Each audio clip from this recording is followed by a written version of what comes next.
J'écoute actuellement une émission enregistrée sur Ici et Maintenant avec Roger Sabat concernant le rapport entre l'Égypte et la Bible.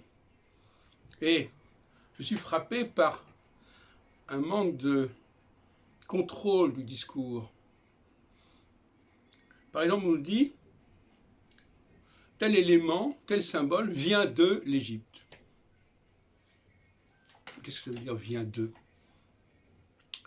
L'expression vient de est extrêmement ambiguë. C'est comme si je disais, par exemple, telle personne a dit une chose, donc ça vient de cette personne. Alors qu'elle a pu le prendre de quelqu'un d'autre. Comme une femme accouche, mais d'où ça vient? Ça vient d'un homme, quelque part, au départ, l'impulsion.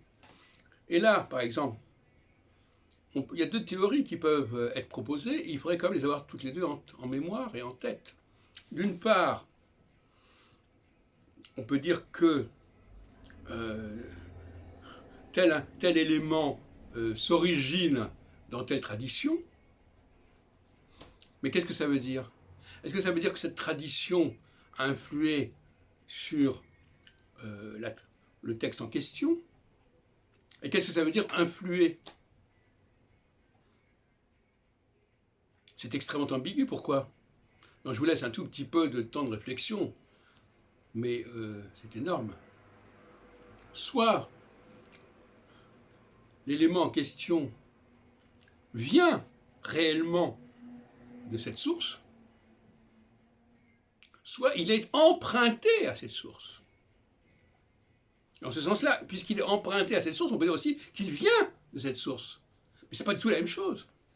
Dans un cas, la source a réellement, chronologiquement, diachroniquement, influé sans hiatus véritablement, de façon évolutive en quelque sorte.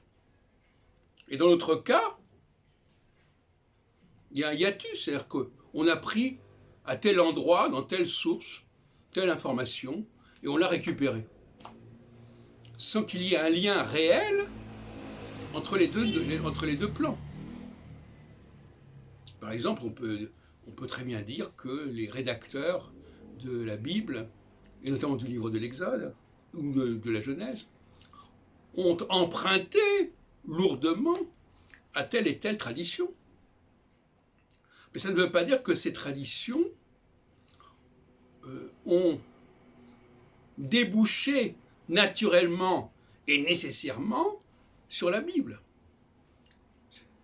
Mais oui, c'est très important. De la même façon, par exemple, que dans le cas des rapports entre le français et l'anglais,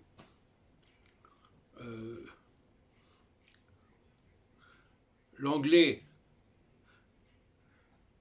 n'avait pas de nécessité à venir du français, mais comme il a emprunté au français, on peut dire que l'anglais vient du français. Vous voyez, ce sont tous les pièges sémantiques qui sont très problématiques, voyez-vous. Et beaucoup de gens profitent de l'ambiguïté congénitale de la langue pour arriver à des conclusions complètement aberrantes.